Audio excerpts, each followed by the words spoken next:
जय जगन्नाथ। आमे जो दुख पाउचंती तार कारण होची आमर कर्मफल।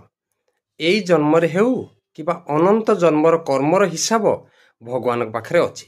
आमको कृपा करिकी से एई जन्मरे दुख दउचंती।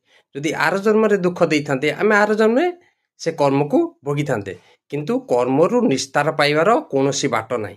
आमको जो कर्म आमे कुकर्म करचंती, खराब कर्म करचंती, ताकर हिसाब भगवान पाखरे अछि। ताकू जदि एई जन्मरे आमर भोगिबार सौभाग्य आमको मिलू अछि, तेबे एथिरे आनंदित हबार अछि। भगवान को नाम जपिकी आउ आनंदरे से सब को दुख को सही जिबार अछि।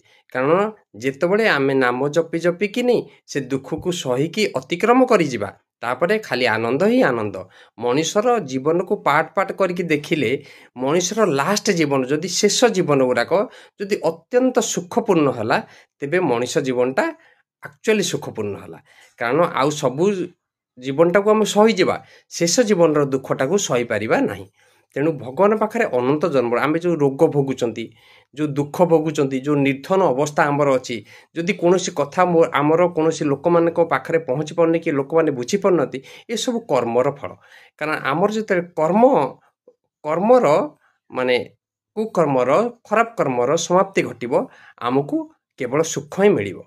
आम कथा को समस्ते बुझी पारिबे, आम कथा को समस्ते भल भाव ग्रहण करि पारिबे, आमको बुझी पारिबे। ये सब कर्म दोषरु आमको के माने बुझी पारनती, खराब अर्थरे नौचंती, सब कर्म।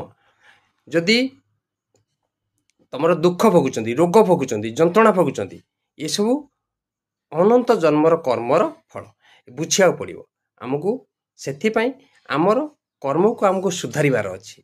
आमे जदि आमर कर्म को नाम जप पूर्वक जदि सत उपाय माने शास्त्र अनुमोदित रास्ता रे आमर जेतिकी रखिबार कथा सेतिकी कोनोसी क्षेत्र रे लोभ न करिकी जदि आमे सुचारू रूपे प्रतिपादन करूछंती, तेबे आमे कर्मर बंधन रे बांधी हेबा नाही।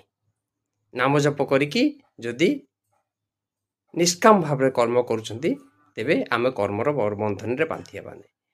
आउ सब कथा ईश्वर बोली मानिबा। भगवान संसार, मु केवल देश दास सेवक मात्र। ए कथा को बुझिया पड़िबो। जय जगन्नाथ।